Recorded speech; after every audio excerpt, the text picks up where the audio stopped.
Bonjour tout le monde. De plus en plus d'analystes et des personnalités publiques évoquent la possibilité d'un conflit mondial. Jacques Attali, intellectuel et ancien conseiller politique, a récemment alerté sur ce danger. Que faut-il en passer? Quels seront les impacts? Pour en discuter, nous avons le plaisir, le grand honneur de recevoir notre cher ami François Martin. Bonjour François et merci infiniment d'avoir accepté notre invitation. Bonjour cher ami. Merci beaucoup. Nous souhaitons comprendre la portée de cette alerte, François, analyser les risques et réfléchir ensemble à des pistes d'avenir. Jacques Attali parle de la menace d'une guerre mondiale. Quelle est, selon toi, la portée de cette déclaration?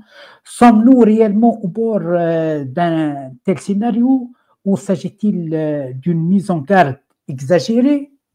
Quel événement actuel alimente le plus ce risque? Tension géopolitique, Ukraine, Gaza, Soudan, Afrique, Maroc, Algérie, rivalité économique avec la guerre commerciale menée par Trump et en plus de ça, les crises énergétiques.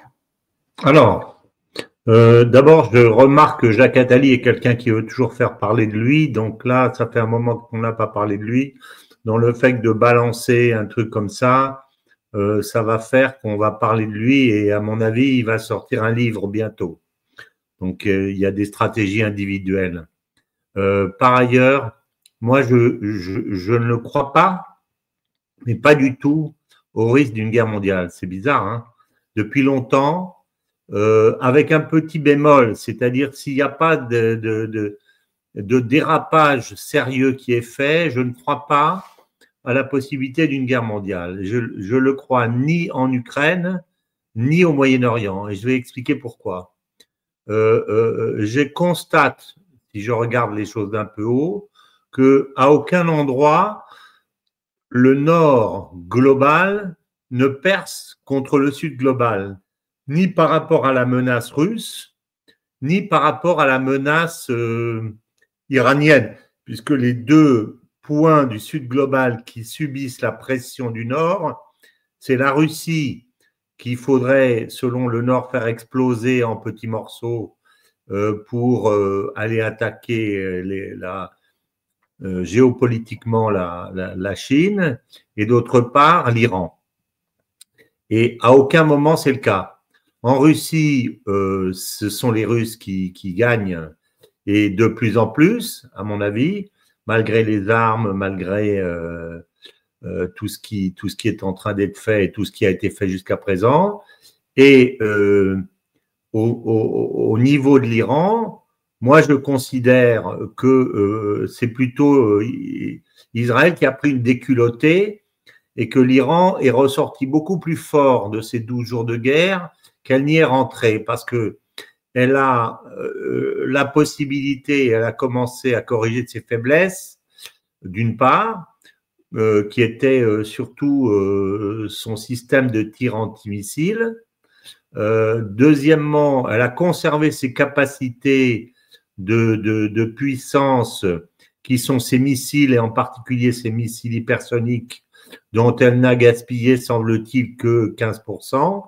Donc, il lui reste un énorme stock. C'est la deuxième. Et troisièmement, cette guerre lui a rouvert les possibilités d'aller vers le nucléaire, chose que jusqu'à présent, elle avait choisi de ne pas faire.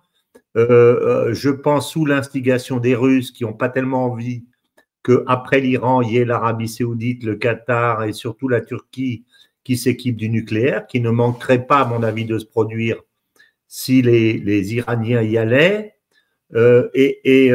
Aujourd'hui, le fait d'avoir été attaqué par surprise par les Américains et par les Israéliens, je pense, renforce au sein du pouvoir iranien ceux qui disent on ne s'en sortira pas si de toute façon on ne fait pas un parcours à la coréenne et on ne s'équipe pas d'un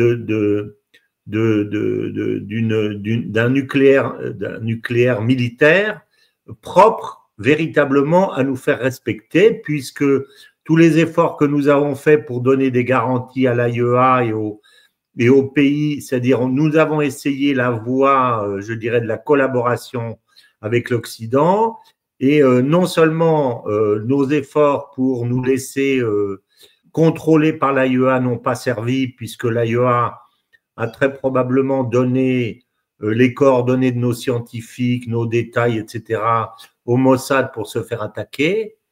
Donc, on s'est fait attaquer et les sanctions n'ont pas été levées. Donc, cette stratégie n'a, on peut le dire, pas donné du tout des bons résultats. Donc, aussi bien dans le cas russe que dans le cas iranien, le Nord, aujourd'hui, n'arrive pas et n'arrivera pas, je dirais, à gagner sa guerre contre le Sud. Donc, ces 2 ans qui viennent de s'écouler, à mon avis, ont plutôt institutionnalisé l'impuissance du Nord par rapport au Sud. C'est ça qu'il faut voir par rapport à ça.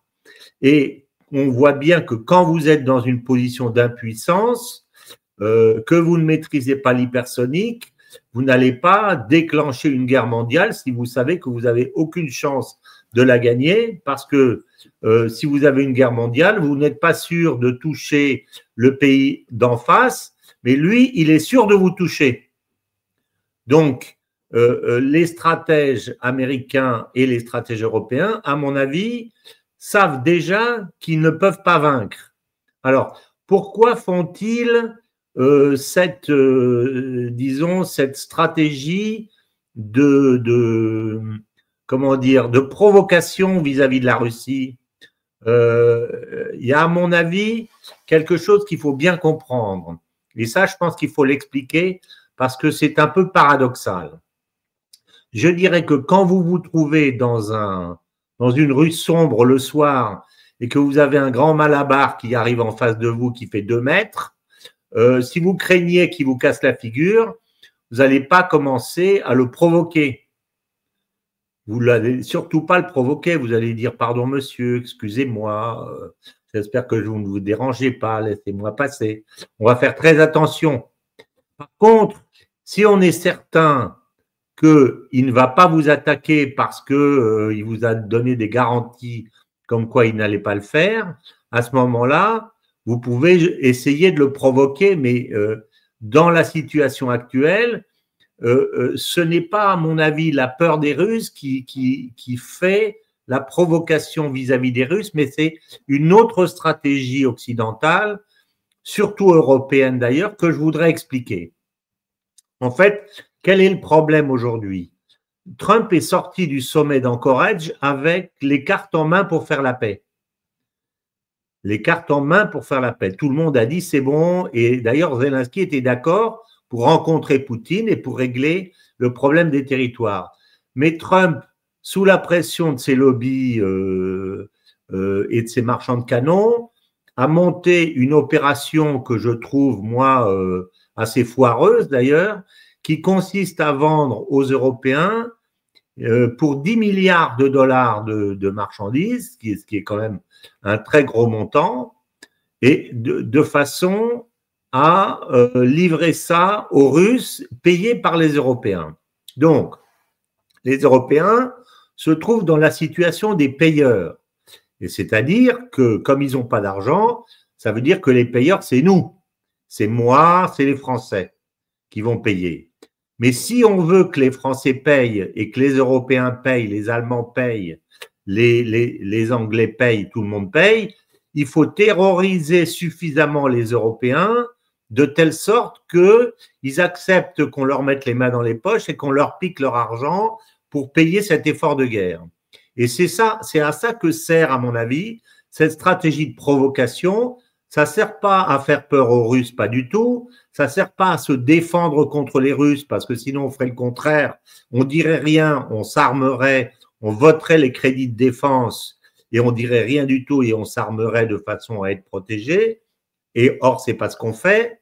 Et depuis 3 ans, je rappelle que le gouvernement français n'a pas voté un seul crédit de défense depuis le début de la guerre, ce qui prouve bien qu'il n'a pas peur d'une guerre avec les Russes. Par contre, ce qui est très important, c'est que tous les Européens soient persuadés qu'il va y avoir la guerre très rapidement, qu'il peut y avoir la guerre très rapidement, de telle sorte que si on lui dit il y a besoin de sortir votre argent pour nous défendre, ils acceptent de le faire. Donc, je pense que c'est une stratégie médiatique qui vise à nous faire les poches, tout simplement. Comme ce qui s'est fait à l'époque avec le Covid, on nous refait une opération Covid du même genre. C'est ça que je pense. C'est pas une opération qui est destinée aux Russes, mais c'est une opération qui est destinée aux Européens. Donc, dans ces conditions, moi, je pense que les risques d'une guerre mondiale, pour répondre à ta question sur Jacques Attali, ne sont pas du tout avérés. Moi, je ne suis pas inquiet qu'il y ait un risque de guerre mondiale, parce que Trump ne le fera pas, parce qu'il s'est fait élire pour faire la paix. Il ne fait pas la paix, mais il dit qu'il ne va pas payer.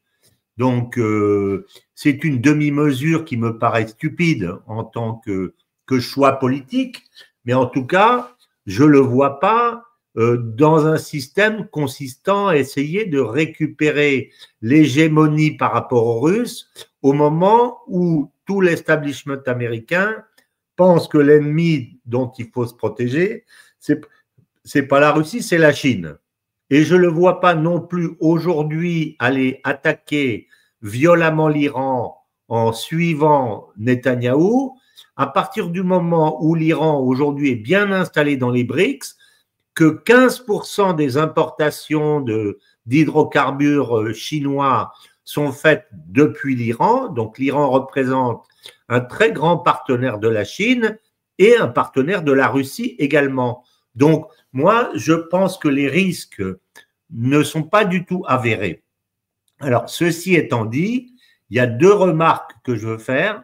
La première remarque, c'est que c'est pas parce que le risque géopolitique n'est pas avéré que pour autant, il n'y a pas au cours de cette période qui peut peut-être durer, beaucoup de gens qui vont souffrir et qui vont mourir, tant au niveau du conflit ukrainien qu'au niveau du conflit de Gaza, puisque Gaza est une partie, je dirais, du conflit géopolitique avec l'Iran.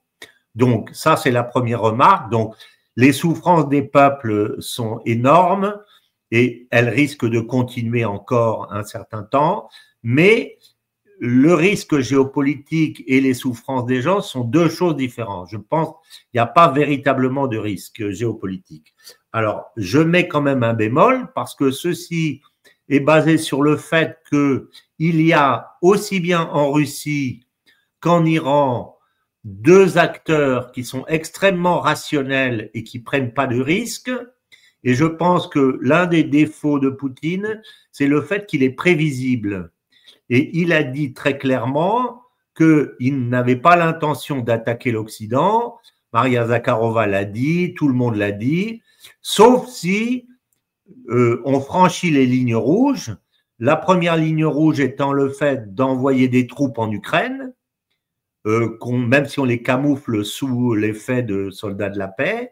La deuxième ligne rouge étant le fait d'utiliser les armes occidentales à partir du territoire ukrainien pour tirer sur la Russie dans la profondeur.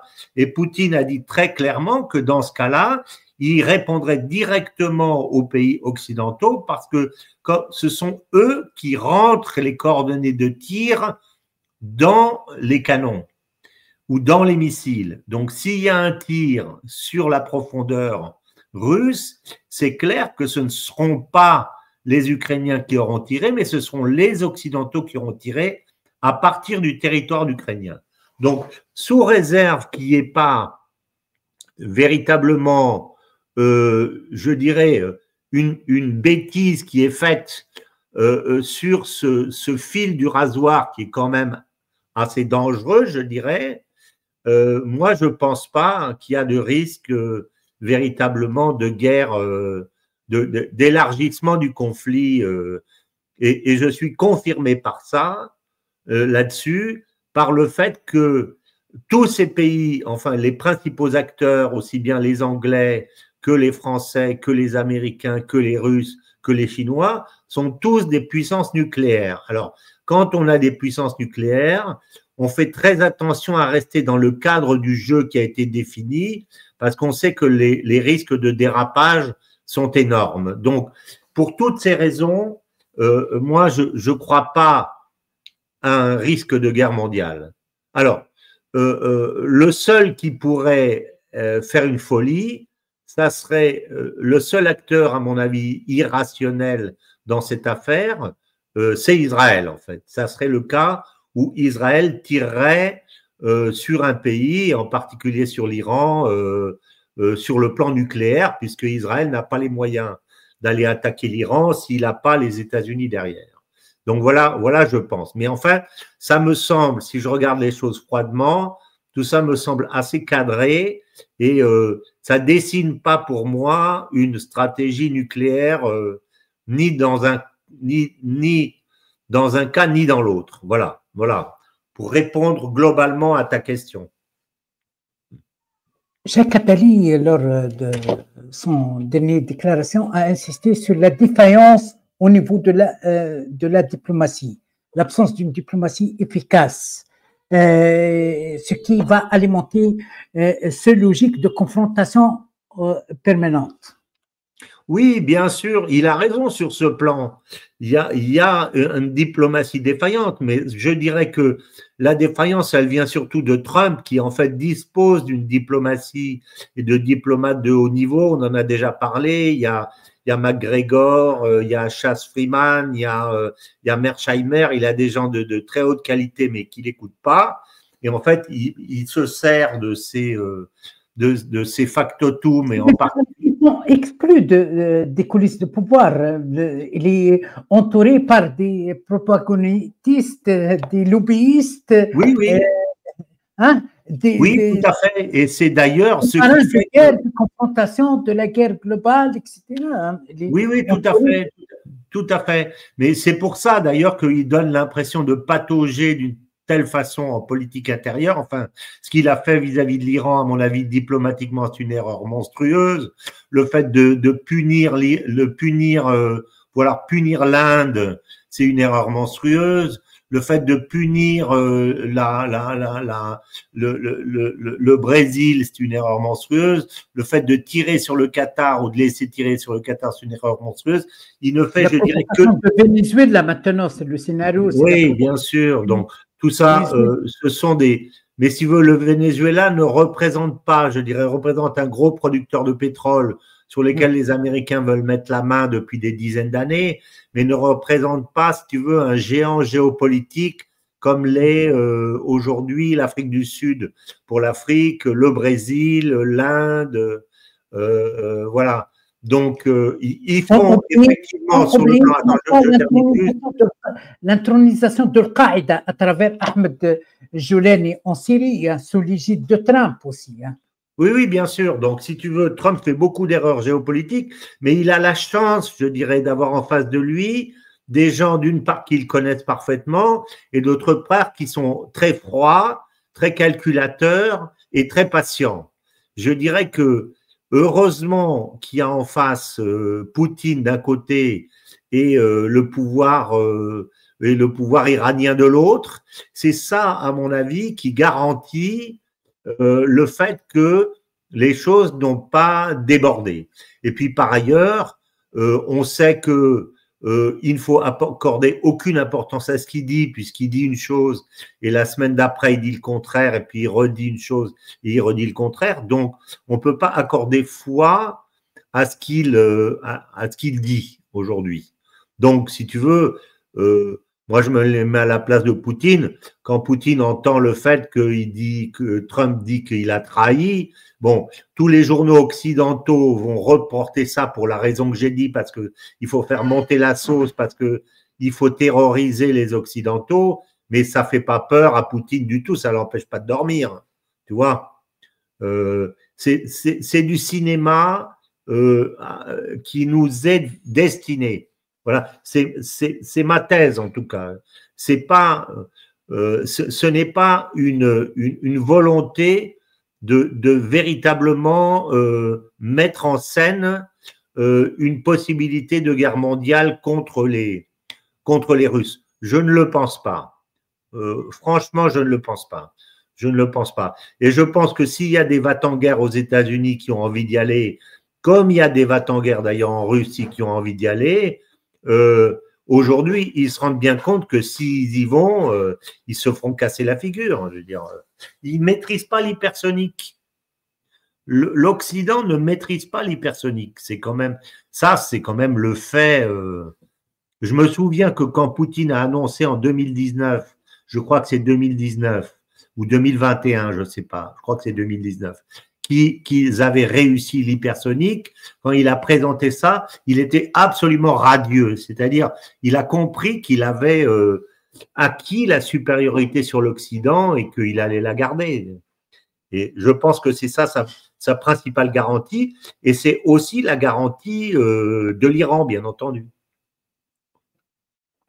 Donc voilà. Donc, bien sûr qu'il y a un défaut diplomatique, mais il est compensé, je pense, par la sagesse des dirigeants du Sud qui sont en cause, que ce soit les Indiens, d'ailleurs, que ce soit les Iraniens ou les Russes, mais également les Indiens et les Chinois. Tu les vois pas répondre à la provocation, hein. Pas du tout même. Voilà. Est-ce que les événements actuels, François, est-ce que les événements actuels, soit à l'Ukraine comme à Gaza, nous confirment la défaillance géostratégique de l'Occident? L'Occident, surtout l'Europe, les États-Unis, sont en train de perdre l'initiative en faveur des autres pôles, pôle sud qui est en train de confirmer cette sagesse, cette vision stratégique, etc. Bien sûr, c'est totalement avéré de voir ça. Si on regarde les 3 ans de guerre ou les 2 ans de guerre avec Gaza et avec l'Iran, c'est totalement avéré. Donc, je pense que l'enjeu pour moi n'est pas celui-là. L'enjeu, c'est de quelle façon allons-nous perdre? C'est ça qui compte. Parce que c'est ça qui va dessiner l'atmosphère qu'il y aura entre le Sud et le Nord pendant les 50 prochaines années. De quelle façon allons-nous perdre? Est-ce qu'on va se faire arracher la victoire du Sud ou est-ce qu'on va la négocier dans des conditions relativement correctes? C'est ça l'enjeu. C'est ça le véritable enjeu. Et d'ailleurs, la France a un rôle très important à jouer parce qu'elle est un des seuls pays qui peut parler absolument à tout le monde parce qu'elle porte un message universel qui est écouté aussi bien par les Chinois que par les Russes, que par les Africains, que par les Brésiliens, etc., à cause du travail extraordinaire qui a été fait à l'époque par le général de Gaulle. Donc, c'est ça que je pense. Mais aujourd'hui, l'enjeu n'est pas la fin de la guerre. La fin de ces 2 guerres. Ces 2 guerres sont perdues pour nous. Je pense que c'est clair aujourd'hui. C'est clair.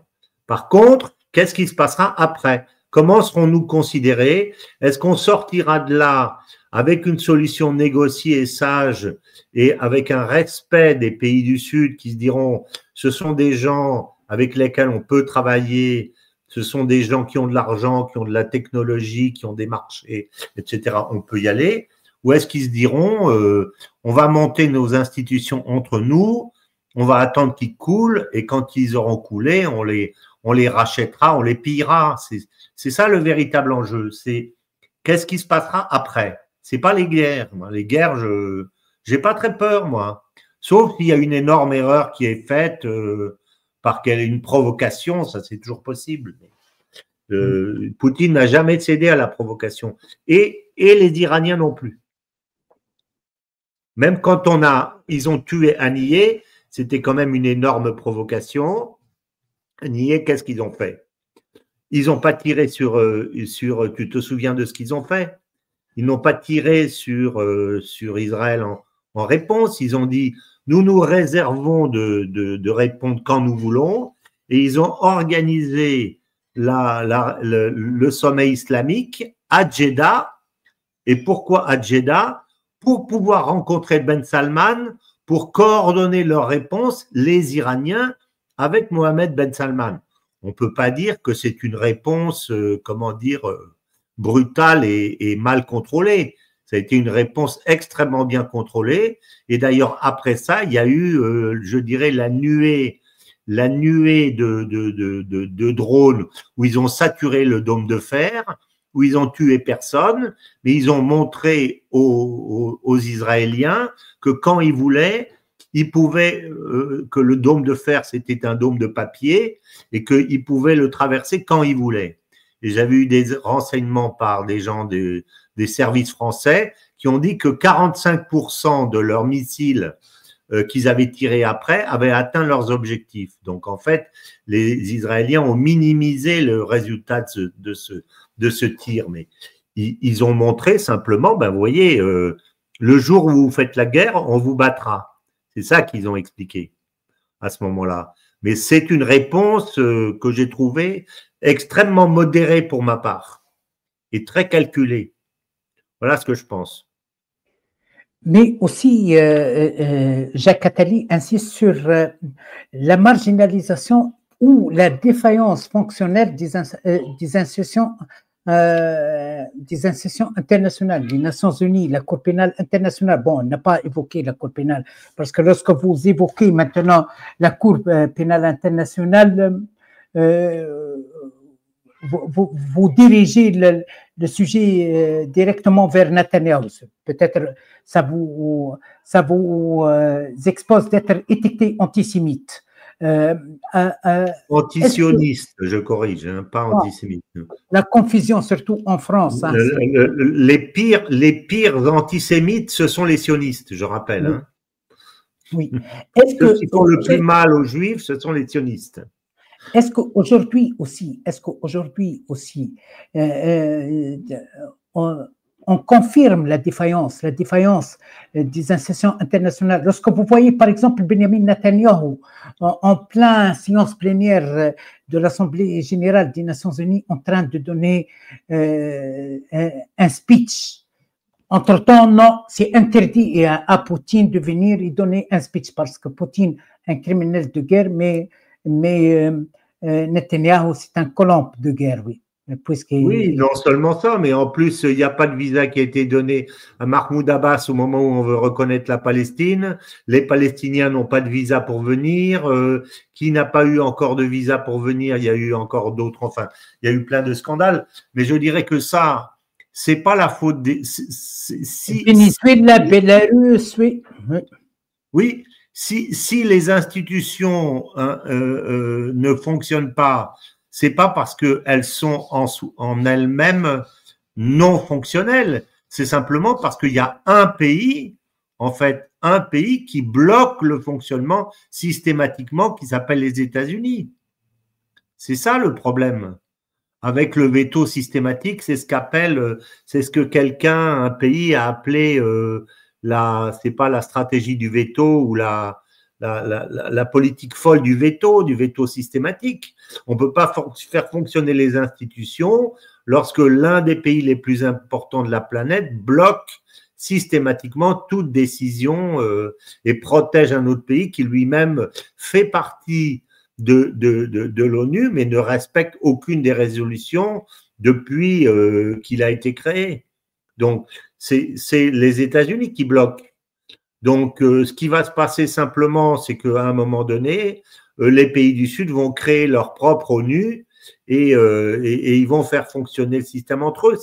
C'est la mauvaise, c'est le mauvais schéma que je décrivais tout à l'heure, c'est-à-dire que le Sud fasse une partition, s'organise tout seul entre eux, règle leurs conflits entre eux, fasse des crédits et des plans de développement entre eux et qu'ils attendent que le dollar coule, que l'euro coule, que l'Europe coule, que les États-Unis coulent et ensuite ils viendront racheter les entreprises.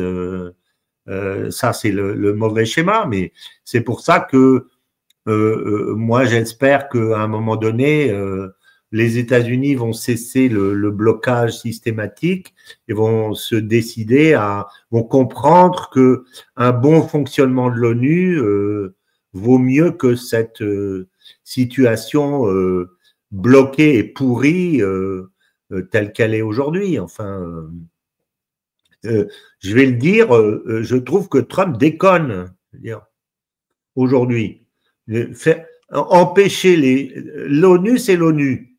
L'ONU, c'est l'ONU. Tu bloques pas les visas, c'est tout. Tu bloques pas les visas, c'est tout. Tu laisses rentrer, enfin, empêcher Mahmoud Abbas de rentrer, c'est un comble, enfin, c'est aussi, c'est un choix, si tu veux, diplomatique imbécile. Tu vois ce que je veux dire? Tu fais pas. Même plusieurs observateurs, François, pensaient que le discours de Trump a été plein d'indications d'une personnalité éparpillée, sans objectif, sans priorité géostratégique. Il est venu pour faire la comédie, il est venu, comme ça a été sous un terrasse de golf, ou un terrasse de club de golf, ou quelque chose. Il a parlé de tout sans rien dire, sans rien proposer. Un message éparpillé, bien d'arrogance, de comique, d'une personnalité vide, d'émanation géostratégique et politique vide, etc. Est-ce que quelles sont tes conclusions lors de ce passage? Alors, moi, je pense pas ça. L'auditeur pense que vous êtes un admirateur fidèle de Trump. Jamais, jamais je ne l'ai été. Et on en a souvent discuté et je ne l'ai jamais été. J'ai toujours pensé qu'il était plus utile que Biden pour nos intérêts à nous, Français. C'est toujours ce que j'ai pensé. Parce que d'abord, c'est un conservateur et pour moi, mes ennemis, c'est les progressistes. Donc, un conservateur, je préfère avoir un conservateur à la Maison-Blanche plutôt qu'un progressiste et je préfère un homme qui prend des décisions, même si c'est pas des bonnes décisions, plutôt qu'à quelqu'un qui est un vieillard complètement gâteux et qui, en fait, est un porte-parole d'une oligarchie qui dirige à sa place. Aujourd'hui, je ne pense pas que l'oligarchie américaine dirige à la place de Trump. Je pense que ça se bagarre en interne, mais il y a eu quand même en politique internationale, un certain nombre de résultats importants de Trump. Il parle avec Poutine, et il parle régulièrement, je pense. Il pourrait y avoir un deuxième sommet tout à fait. Les choses ne sont pas résolues en Ukraine, mais elles ont quand même avancé, donc je dirais que c'est pas négatif. Alors, en ce qui concerne le discours de Trump, moi je pense pas que c'est le discours d'un type au café. D'abord, si tu regardes, c'est une apologie de ce qu'il a fait jusqu'à présent. Donc, c'est un discours de campagne à usage interne, c'est clair. Nous avons arrêté 7 conflits, nous avons arrêté l'immigration, nous avons fait. Il s'adressait évidemment aux Américains. Donc ça, c'est pas un discours sans objectif. Il y a évidemment un objectif d'abord. Ensuite, il n'a pas dit que des stupidités. Ce qu'il a dit sur l'immigration en disant que les Européens étaient foutus s'ils continuaient à ouvrir les frontières comme ils le faisaient, etc. Moi, je partage ça. Il y a beaucoup d'Européens qui ne le comprennent pas et les gouvernements ne le comprennent pas. Mais ouvrir les frontières, c'est une folie. Personne ne le fait. Les pays africains ne le font pas. La Tunisie a lutté contre ça. Les pays du Moyen-Orient ne le font pas. La Chine ne le fait pas. C'est une folie. D'autre part, il a aussi parlé des questions de réchauffement climatique. Moi, je suis de ceux qui sont beaucoup plus sceptiques en ce qui concerne cette question de réchauffement climatique anthropique qu'autre chose. Il dit que c'est une vaste arnaque. Et moi, je suis pas loin de penser ça aussi, parce que il y a des sommes qui ont été dépensées qui sont énormes. Aujourd'hui, nous, en Europe en particulier, on a besoin d'énergie bon marché. Tu peux pas faire fonctionner ton pays si tu n'as pas une énergie bon marché. Donc, c'est pas en voulant décarboner, etc., en dépensant 98 000 milliards de dollars, comme ça avait été décidé, je crois, au sommet de Tokyo à l'époque. Il y a beaucoup d'argent qui s'enrichissent, beaucoup de gens qui s'enrichissent dans cette histoire de réchauffement climatique. Donc, ce n'est pas stupide, ça, ce qu'a dit Trump. Alors, par ailleurs, il y a d'autres choses qui sont effectivement moins sérieuses, bon, mais fondamentalement, alors, je sais que Trump est capable de faire des très beaux discours, et en particulier, il y avait un discours à l'ONU qui m'avait beaucoup frappé, qui était un de ceux qu'on pourrait retrouver, qu'il avait fait en 2019. J'invite nos auditeurs à faire Trump discours à l'ONU 2019 et à réécouter ce discours qui était un panégyrique des peuples, des cultures, etc., qui m'avait beaucoup plu. De même, son discours d'intronisation, il était bien. Donc, il est capable de faire des bons discours. Là, je pense que ce qui a primé surtout, c'est que comme il se perçoit déjà comme dans le temps des midterms, il a essayé de faire un discours essentiellement à l'usage de ses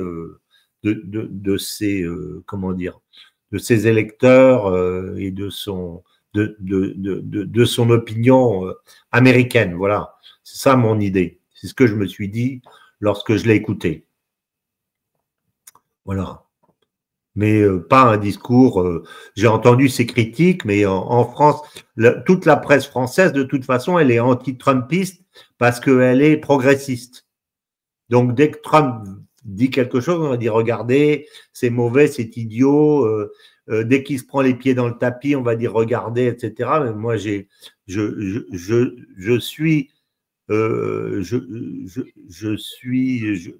ne veux pas du tout que les progressistes reprennent le pouvoir aux États-Unis. Absolument pas. Ça serait pire que tout. Là, pour le coup, on aurait la guerre mondiale. Là, j'en suis sûr. Tu vois? Voilà. C'est mon opinion, encore une fois. Hein. Plusieurs autres personnes pensent aussi que, soi-disant, les conservateurs européens, ils ont un peu d'admiration vers Trump concernant surtout les valeurs, sa volonté de conserver les valeurs de la famille, LGBT, oui. Etc. Contrairement aux progressistes, soi-disant, ces gens qui acceptent l'éclatement de ce type classique. Je corrigerai juste ce que tu dis en disant qu'ils n'acceptent pas, ils promeuvent la destruction de la famille, etc. Ils promeuvent. Il y a une guerre culturelle que j'ai déjà expliquée qui est extrêmement grave. Ils n'ont pas des autres côtés positifs, sauf ça, c'est votre opinion, j'ai mes opinions moi, et tout, sauf la conception de la famille. Et ils n'ont pas des autres côtés positifs aussi. Est-ce que l'admiration vers Trump seulement sur cette conception de la famille, sexualité, hommes, gens, etc., seulement ça? Écoute, il y a bien plus que simplement la promotion de ces valeurs-là chez les progressistes. Il y a une société, je te rappelle que par exemple, le président des États-Unis, lors de son premier mandat, Monsieur Trump, son compte Twitter a été fermé. On se permet de fermer le compte du président des États-Unis. Je te rappelle que aujourd'hui, dans les universités, la gauche radicale est majoritaire. C'est la gauche qui a tiré sur Trump, c'est la gauche qui a fait assassiner. Il y a aujourd'hui, ce système de gauche n'est pas simplement une série d'opinions, mais c'est véritablement, je dirais, un système que je n'hésite pas à appeler totalitaire. Et moi, je n'en veux pas. Je veux pas qu'on m'interdise de parler dans mon pays. Je veux pas qu'on m'arrête lorsque je me promène dans la rue avec un drapeau.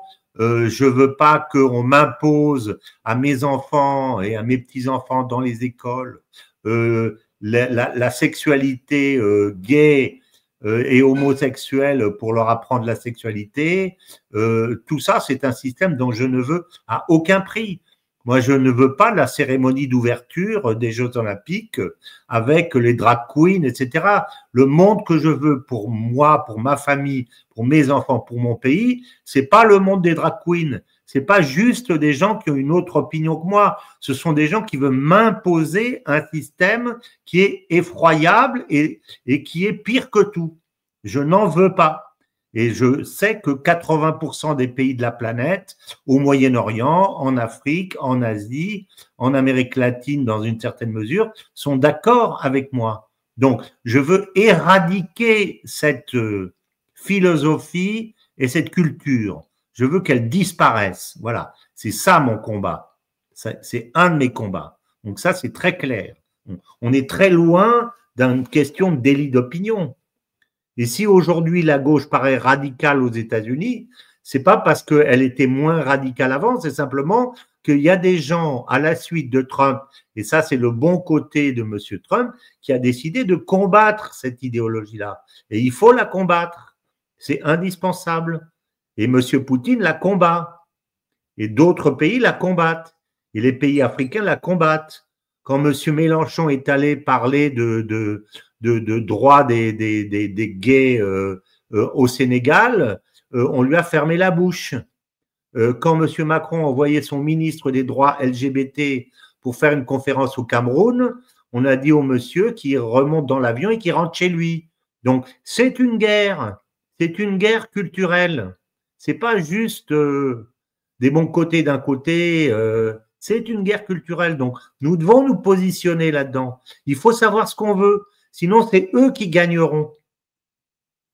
Pour moi, la cérémonie d'ouverture des Jeux Olympiques a été particulièrement significative parce qu'elle a montré à 3 milliards d'individus sur la planète qu'est-ce qu'il y avait derrière la philosophie de ces gens-là. Voilà. Les gamins au milieu des scènes avec les drag queens, etc. Je veux pas de ça, à aucun prix. Voilà. C'est très simple. Merci infiniment, François. Je vous invite, mesdames, messieurs, comme d'habitude, à interréagir avec les explications, les points de vue de François Martin, et on vous donne rendez-vous pour la semaine prochaine. Merci François et à bientôt. Merci beaucoup. À bientôt, mon cher. Merci.